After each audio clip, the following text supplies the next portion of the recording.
My guest today probably needs very little introduction for anybody in the entrepreneur space. I first met my guest today back all the way in 2008 when he was in Beijing explaining about YPO and about scaling up. And he is the founder of the Entrepreneurs Organization. He's the author of an amazing book called Rockefeller Habits and Scaling Up, and also a new book called Start to Scale. I'm welcoming today Verne Harnish. Welcome, Verne. Jim, it's good to see you. Yeah, that was a while ago when we were together in China. It was amazing because it seems like we've both lived full lives. But what we're going to talk about today is what you've done with your life with entrepreneurship, but also in an area that people maybe don't know so much about you, and that's about biodiversity and what you've been doing with the Geoversity. So I'm really excited to hear how you've been involved in projects in Panama, and you're currently based in Barcelona talking to me today. Yes. So Verne, let's talk a little bit about, you and what your mission is to help people to scale. And then we're going to talk about this amazing Geoversity, Nature's University. Yeah. Well, you know what? I think I'd love to just jump into that. I think most folks can look up my background, but you know what drew me there is that, if you look at it, and we call Geoversity Nature's University, is that she has scaled so much further faster than us mere mortals. If you look at ant colonies and beehives, they have survived a millennial of pandemics and all kinds of things in a way much easier than what we've done. If you look at particularly the last pandemic. And so we co-founded with a guy named Nathan Gray. Nathan worked very closely with Mother Teresa. He then brought Oxfam to the United States. And then when the United States turned over the Panama Canal to the Panamanians, right in 1999, there was this rush of certain Panamanians who went into the jungles of Panama. And by the way, they're the closest jungles to North America, and began to clear cut. And I think you've got some video there that shows how it was clear cut. So we, through the generous gift of the Wheels, Colin Wheel and his dad, put up the money along with the Henson family, because the frog, Henson's being, the founder of Kermit the Frog. The frog is the kind of natural animal of Panama. And as you know, frogs are like the canary in the coal mine. When their population begins to decrease, we know that the biodiversity or the biome has become unhealthy. Anyway, we went in there, bought up 12,000 acres right at this narrowest part of the isthmus that links North and South America. So a very important corridor for biodiversity. And we began to replant. In fact, I and my two oldest sons, they're now 28 and 26, we planted literally the first trees of millions that have now allowed us to regrow this part of the jungle. So anyway, that's Geoversity. And in short, we've been bringing leaders of companies down to the jungle. And you saw our new bamboo pavilion designed to look exactly like a bird, in order to really learn from nature what's required to scale. Verne, what a great story. And I wanted to raise this up because, as you say, most people can look up Verne Harnish and scaling up. And that's the Verne that most people know about. And that's why I was really excited that you were willing to share with me more about what you've been doing, if you like, with your own family, and also helping to give back. And it's geoversity.org, by the way, for anyone that's listening. And also on the YouTube channel, I've been doing a screen sharing, so you can also see that.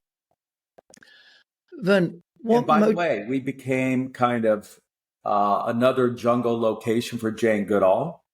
So Jane has spent a lot of time there, and we're very close to the Mayo Clinic. So we've got the healthcare facilities if that was needed. And then James Cameron in creating Avatar. The company that was designing then the game around the latest Avatar used our jungles, studied our jungles as a way to make sure that they were real in terms of their representation of what it's like to be in the jungle. And then James Cameron's wife has the Muse School. You might have seen that listed as one of them.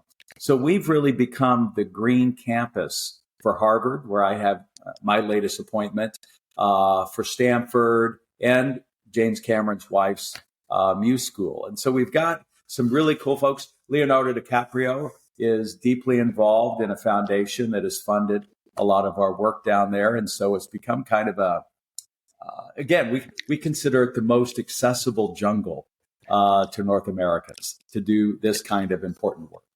Verne, it sounds like it's become really a beacon for getting to be closer to nature, and a really wonderful place for people to go and also to take some of the learnings from nature. What stimulated the desire to get involved with this? Because you've had a very successful practice. You've lived obviously in America, but also you've been based in Europe. I know, and you travel globally. Yeah. What motivated you to get involved in Geoversity? Well, it was like everything in life. It was a chance meeting. The short story is I and the family were deported from Costa Rica. That's a whole other story. I met recently with the president of Costa Rica, who got the Nobel Prize for him being able to kind of bring peace to the region. And I shared that story and he apologized, but we got caught in the geopolitical mess between Central America and the United States during that kind of crazy time. So we got deported. So we were getting ready to do some things in Costa Rica and we're like, let's go to Panama instead. And the rest is fortuitous. We ended up building a couple properties down there, spending most of our summers with my 4 children, and had this chance meeting with Nathan Gray, who had launched Mominy Valley. And he and I met up and said, let's co-found this organization called Geoversity. And really, who we have to also give credit to is Tamsin Woolley Barker. Tamsin is this biomimicry professor. She was out of Arizona State University. And she wrote, Jim, what I consider probably the single most important book this century. And that is a book called Teaming, Teeming. So how organisms, superorganisms team, kind of flock together. And in there, she described 5 overarching principles of these superorganisms that we're seeing as the foundation of how you scale the modern organization. And I don't think they necessarily knew the language, but the unicorns, those that have scaled further faster than us mere mortals, have really adopted naturally these 5 underlying principles. So that's what we're teaching leaders of normal companies to adopt. And so people are going down from large companies and getting involved as well in the Geoversity, and presumably there's a knowledge exchange and a support exchange. Verne, how does it work, if you like, with the people in Panama? Because it's also important, I know, isn't it, to have, not just to be sort of dropped in a group of foreigners doing things somewhere, but also to be helping, if you like, the local economy and the local community. Help us understand a little bit more what you're doing with Geoversity, because I know you as a person, you've always been so generous with your time and your energy. I'm sure you're giving back in that way too. So what's happening in that way? Well, we work very closely with the Kuna, who are the native population there in that region. And they were so appreciative that we came in there and helped them rebuild and re-preserve what is their motherland. In fact, it was very cool at the latest COP gathering that was up in, was it Scotland?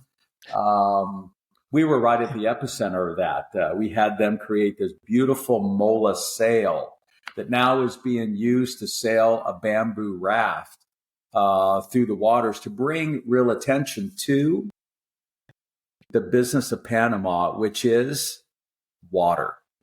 If you really want to know what's the business of Panama, the business of Panama is water. Because without a healthy biome, they don't get the rains that are necessary. And people don't realize all the commerce, 90% of Walmart's commerce, for instance, moves through the Panama Canal, the new one.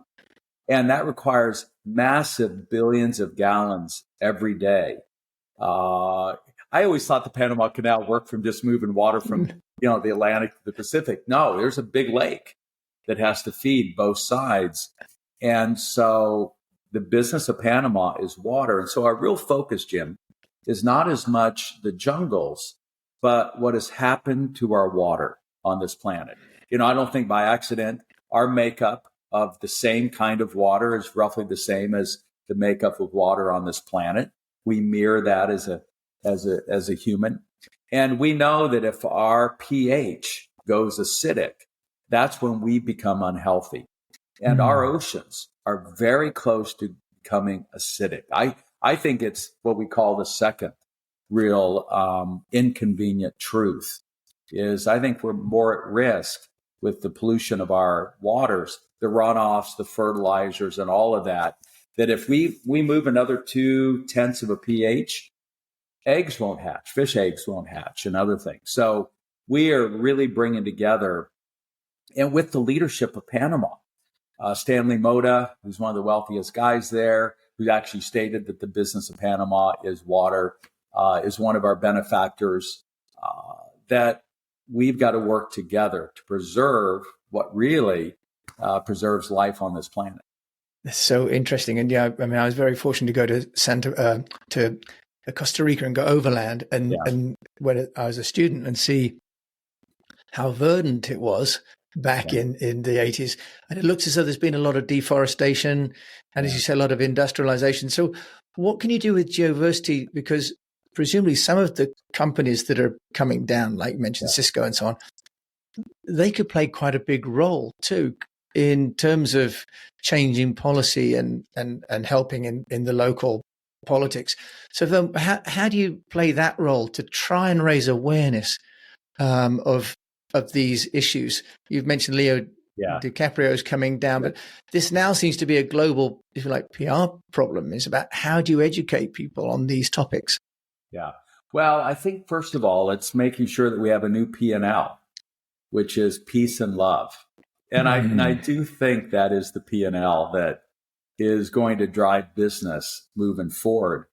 And there's a lot of leaders who understand that and believe that, and that we are all part of one ecosystem, and it does us no good to pollute that ecosystem. And so anyway, we're really getting people focused on the water side of our ecosystem. That's interesting when you say the water. So what can we do from a practical point of view as businesses when you say getting them focused? What sort of work are you helping them to do, and how are you using the Geoversity as a platform for sharing that? Yeah. Well, your investments really speak loud. And so I'm the second largest investor, along with a good friend of mine, John Ratliff, who runs our coaching organization, in a company called Holganics. In fact, we just got Richard Branson on board and involved with the organization. But we're essentially working to get rid of most of the fertilizers on the planet. Fertilizers have done to Mother Nature's gut biome, what antibiotics have done to us. And this Holganics product, I kind of refer to as the probiotic for Mother Nature. And it goes in there and revitalizes our biome. And the result of crops in terms of root length, quality of produce, reduction of the nematode challenges that farmers have. And we've gone from a few acres to millions of acres to on the way to tens of millions of acres. Richard Branson's helping us get it spread throughout Africa. And if we can replace these such harmful fertilizers that have polluted Mother Nature with something that's more natural, then we can make a huge difference. So those are some of the ways that, in a practical sense, we're tackling this issue. And how do you pronounce it? Holganics, did you say? Yeah, Holganics, because it's the runoff of these fertilizers into our rivers that then feed into our oceans that is what's really killing the biome, again, like the antibiotics have done to us. Okay. And then for anyone that's interested in following this, which I'm sure, I'm having my breath taken away as well by what you're doing, Verne, it's HOLGANIX.com. Build soil health, reduce fertilizer, and boost crop yield. And so the founder, Berit Ursic, was a student of mine at that MIT program that I founded for EO. today called EMP, the Entrepreneurial Masters Program, which they still let the old man come in and kick off every year. But Barrett built one of the Northeast in the United States' largest lawn care companies. And he himself recognized just pouring all of these fertilizers onto these lawns and golf courses and other things just wasn't the way. Yeah. And that he needed to find an alternative, and he did. And he's done all of the science with all the top universities. He's backed it up with all the research. And he's really gotten a bunch of now top farmers starting in the United States on board. Because look, at the end of the day, people know that it's not good for us to kind of, if we would, kind of poop in our own nest, so to speak. And that's what we're doing with this fertilizers. Well, with the fertilizers and, if you like, some of the other stuff that's coming up at the minute, how do you help companies to sort of communicate the value of doing good, being, you say, peace and love? Because there is a short-termism, isn't there, Verne, that people pursue in the stock markets, but you're taking a much more holistic and long-term view. Yeah, but you know what? Hey, the short-term gain from organics is so immediate that it's been selling itself through word of mouth. And we're actually, our distribution channel is local farmers. And we find a leading thinking farmer in a particular area, and it's the wisdom of the crowd. They all communicate, and if within a year you're getting higher rates of production, lower costs, look, we've got an economic solution that is superior to the amounts of fertilizers we've been pouring onto our earth. It's been an easy sell. But from the perspective of, my show around getting noticed, it's interesting, your strategy for distribution. I guess that's why I'm asking you that. So you found thought leaders, and you've gone in, and what have you done? Given them product to try first, the organics, and then they experience a full season and become ambassadors for the program. Is that how that's working? They do, and it's we have a company in the U.S. called Amway, kind of a direct distribution model. Just like Tupperware and some of the other things. So the farmers themselves then become the distribution channel. And so it's the wisdom of the crowds, which we've learned we can trust more than we can the experts. So it's wonderful. I mean, you've always been an amazing entrepreneur, and then you've taught other people, including me, by the way, of course, to be entrepreneurial, and then now taking it to a much bigger platform, Verne. That's, well, frankly, inspiring, isn't it, really? Yeah. And where do you see the challenges of getting more people to get involved in, for example, Geoversity and what you're doing with organics? Where do you see the challenges? We are using these 5 principles that Tamsin Woolley Barker discerned out of these ant colonies and beehives, and it's really allowed us to scale exponentially. Well, let's talk about what those 5 are then. I mean, you're the guru on scaling, and if you've got the 5 on your hand, let's talk about them. Yeah. What are they? So the first is the ability to harness collective intelligence. If you look at an ant colony, what they're trying to do is find food. And if you're a business, what are you trying to find? Revenue. That's the food that feeds your organization. And so what do? They send out scouts. And by the way, there's a book called Scouts that I think is fascinating for business people to read. And that's really what you're doing with your cold calling or sending salespeople out or your social media campaign or whatever. And then some of the ants find some food. So they lay down pheromones, that scent. And that signals to the rest of the tribe. There's not a bunch of management. And as you've seen, major companies are all getting rid of managers. As Mark Zuckerberg said, I don't need anybody managing programmers. I just need programmers. And everyone's saying the same. So the ant, that signals to the rest of the hive that's where it looks like there's a lot of food. So more ants head that way. And if they find an abundance, the scent becomes so strong very quickly. Millions of ants are able to get to where they need to go. Well, the equivalent of pheromones is Google.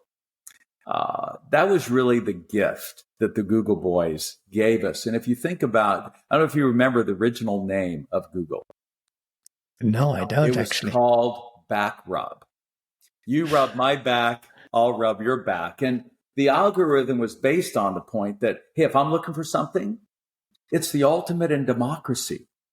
It's really everybody pointing to that video to change their battery in my Range Rover remote. We all instantly voted and said, that's the video we ought to watch. That's where the answer is. That's where the food is that we need right now. And that's why the politicians around the globe have felt challenged. At the end of the day, we don't really need all of this leadership. You know, we could pretty well figure out what restaurant to go to without the experts, what video we need to look at without the experts. That the need for experts has gone away, ever more so now with AI. And that is a huge threat to those who try to hold on and cling to power. And that's why I'm really happy that Elon Musk bought Twitter, X. It's been revealed it was being controlled by governments. And that's not what we need. We don't need anyone, inhibiting the flow of pheromones, signals to the rest of us that there's the truth. Because I trust the tribe better than I trust, again, any expert. Okay, that's a big change. So that's the first thing. Yes. And that's the distribution channel we're using with organics. They don't have to rely on any experts. They can trust their neighbor, and they can see it with their own eyes, the length, the depth of the roots, and the quality of the produce and the yields. I mean, in one season, and that's why it's been able to grow exponentially. The other thing that they do, number two, is they nurture kind of the hive creativity.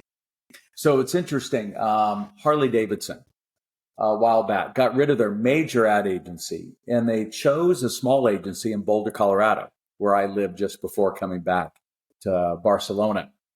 And what this agency guessed was that there was probably a lot of Harley owner group, HOG members, who are top ad agency executives.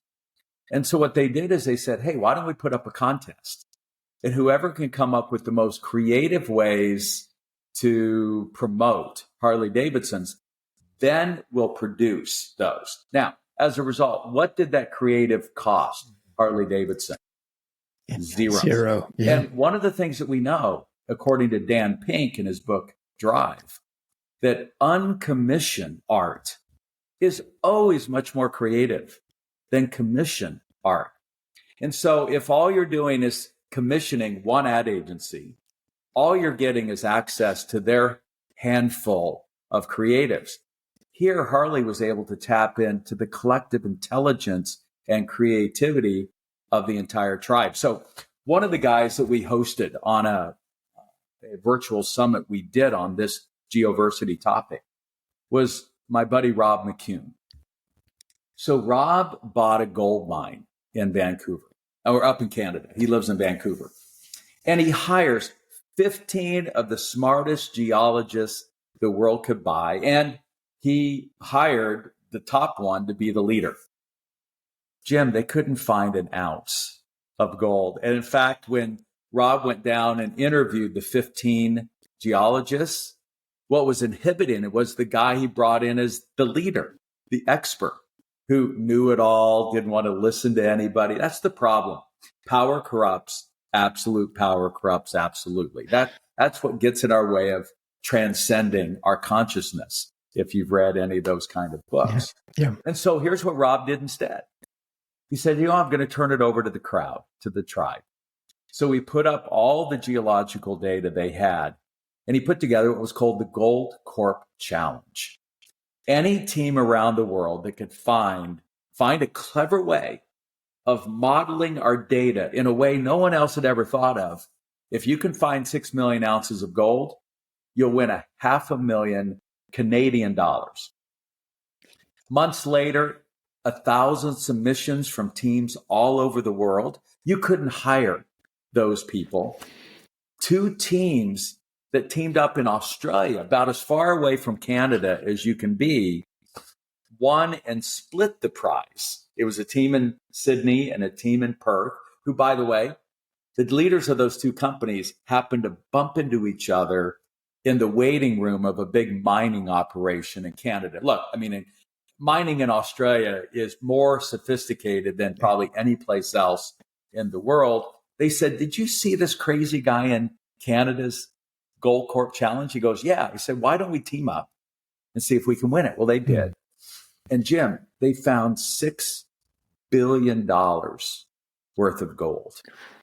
Now, what Rob has done is he's now building a mine down in Chile, and he has actually hired on his team an architect.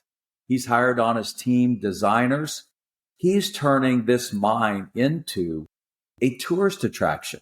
Because we do need the mining, but how do we do it in an ecologically and beautiful way that it becomes a tourist attraction instead of an eyesore, that it's giving back instead of completely taking away? And so Rob's been able to tap into the collective intelligence of the crowd in order to do this. Now, the third principle is that we have to rely on reciprocity and sharing. I don't know about you, but I use TripAdvisor to find a good restaurant. So I feel compelled to share back. I owe it to the tribe for me to share my honest opinion to prevent somebody from making a mistake and believing the hype that might be on Facebook or Instagram. And so that reciprocity and sharing is critical. What does it mean? You can't be a pig. You can't be somebody who hoards information as a power play. And that was one of the early things that McKinsey had to really come to grips with. You, fourth, have to rely on distributed leadership. So if you look at the structure of an ant colony, it's 3 ant teams with a team lead. And the team lead is chosen at birth for their willingness to share information, not hoard information. And so if you look at a hive, it really only has 3 layers: team members, team leads, the sergeants that are the ones that win wars, not the generals. And then you've got a queen. And by the way, I remind men, it's a queen, not a king. That's right. Yeah. Same with the bees, right? It's the queen bee. It is. It's the end of men, I think, in terms of our approach. And that's it. And that's what Cisco, for instance, is studying, to restructure how you organize humans to serve other humans. That's all we're trying to do. And the hive and the ant colony does it slightly better than we do with our top-down kind of militaristic command and control approach that's driven by the masculine for generations. And all it's done is got us in war. We'll be back after a quick break. AI is changing the game of business. Will you be on the winning team? I'm Jordan Wilson, the host of the Everyday AI podcast, and your coach to help you learn the X's and O's of AI. Artificial intelligence isn't just a new player in the game, it's a new sport altogether. So if you don't quickly put AI into play, your competitors will run up the score. I've spent my whole life building winning teams, from coaching basketball to working with big players like Nike and Jordan Brand. My next move? Helping you win with Everyday AI. Listen wherever you get your podcasts or on everydayaipodcast.com. Let's tap into AI together and put points on the board. So it's interesting, and underpinning, it seems, all of that is the technology of communication becoming ubiquitous, right? That actually the common theme to all of this, whether it's the pheromones, is that the democratization of information means that you're not tied to the location or the individual. As you say, you can reach out to people in around the world to get a problem solved, and they come together for that project and then dissipate. My mentor, Tom Peters, who was kind enough to endorse my first book, he was really the first to say that all future work will be organized like the movie industry.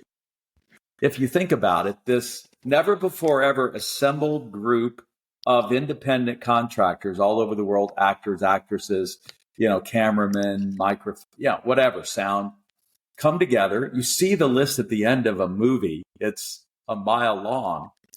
And then they spend $100 million over a year, and then they make or break it over a weekend, and then you disband and you come back together in a different form and shape to do it again.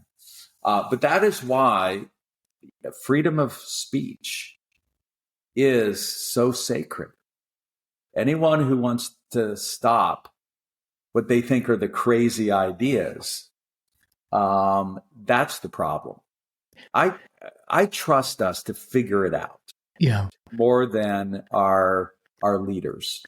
And so that's what really, if you want to look at the election in the United States was ultimately all about, which was what Elon Musk is pushing. We've got to maintain our ability to communicate freely with each other as individuals and not be controlled by others. And that's what's critical for the health of a hive or tribe. And it sounds as well that's critical for the planet too, Verne. If we have the collective understanding about what we're doing to the planet, bring us back a little bit to the Geoversity, that what you're doing is creating a hive of information activity that people can go to and get skills and then go out around the world and then build their own projects, presumably as well, right? Which is what you're also doing. And then the fifth principle is that these systems, Jim, are regenerative. And that's a very precise word. It's, in a way, the opposite of resilient. If there were two words that made me throw up in my mouth over the pandemic, it was every time I heard the word expert. Expert says, I knew we were being fed a bill of goods. I would rather trust the hive than any expert. Number two, every time I heard the word resilient, it depressed me. Because why does resilience implies, and here's the analogy. Let's say you're a superhero and you've got this shield. If it's a resilient shield, then as it's taking hits, it's breaking down. But what you hope is it lasts long enough and you last long enough to survive that battle and then heal yourself, repair yourself to go, do it again. A regenerative shield is one that as it takes hits, it gets stronger. And that's it. And that's what Mother Nature does. She gets stronger, not weaker, from the chaos, from these episodes. So people say, all right, Verne, give me a practical example as a human. Well, let's start with our bones. The whole challenge with getting to Mars is our muscles and our bones will atrophy because they're not under stress. They're not under that chaos. And you know what happens the minute your bones, you quit lifting weights and whatever, they get brittle and you break your hip and you're done for in the next 24 months. The only way you strengthen a muscle is by tearing it. Then it gets stronger. You are stronger at the broken places, not weaker. The same with our immune system. It's that old adage that the farmer kids are healthier than the city kids. And so all of these antibiotic soaps and all of those have done nothing but weaken our immune system instead of what nature gave us, which are these natural attacks, which are designed to make us stronger instead of weaker. So we were designed to be regenerative. So was nature. And so our goal is, how do we build regenerative organizations that get stronger from all of this chaos instead of just trying to resist and survive?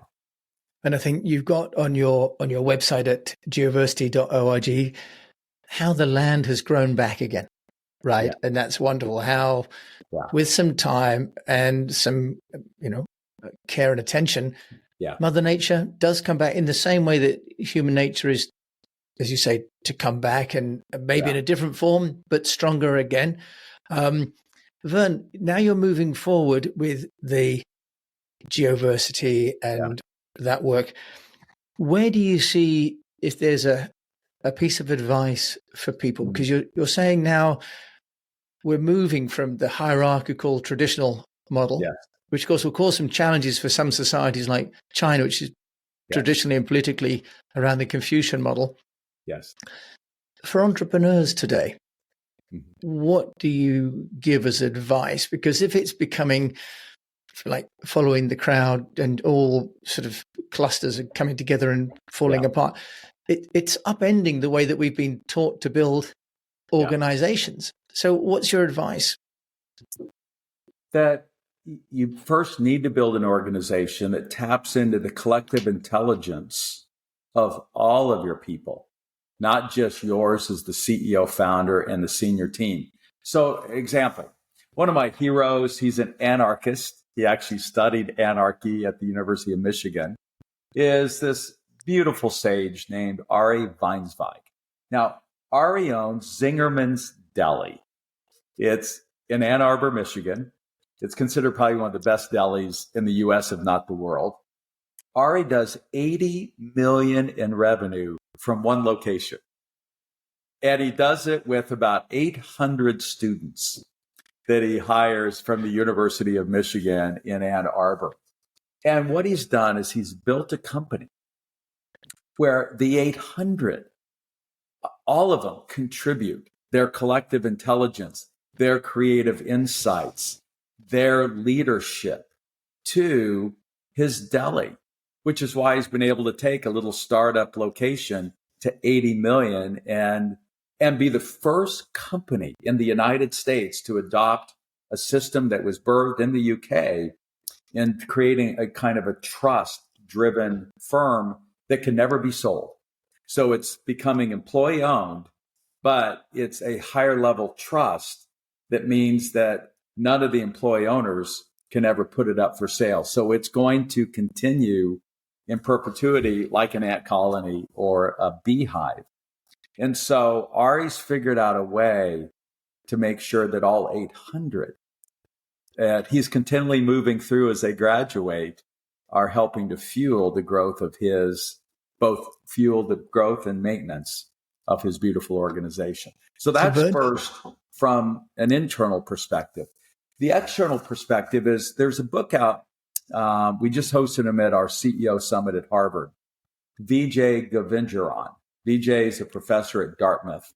He was the one that first studied that companies that figured out how to deliver services to the bottom of the pyramid, like in India, then are able to sell to the first world. If you can figure out how to do it cheaply, then now you've got a solution for everybody else. He's got a new book called Fusion Strategy. And I really encourage everybody to read it, watch his videos online. And what he's saying is this: the companies that are winning big are those that are continuing to collect data, information from their customers after the sale. So, for instance, what's the largest movie studio in the world today? Is it the MGM? It'd be the Amazon one, maybe, is it? It is Netflix, $20 billion a year. And why have they raced to be number one and so successful? Because unlike the movie studios that will utilize a lot of information up until the movie is released, Netflix is continuing to collect data, intel, intelligence from all of its customers. What did you watch? When did you watch it? What do you like? They can tell all of that, which helps them then predict what would likely be the next hit.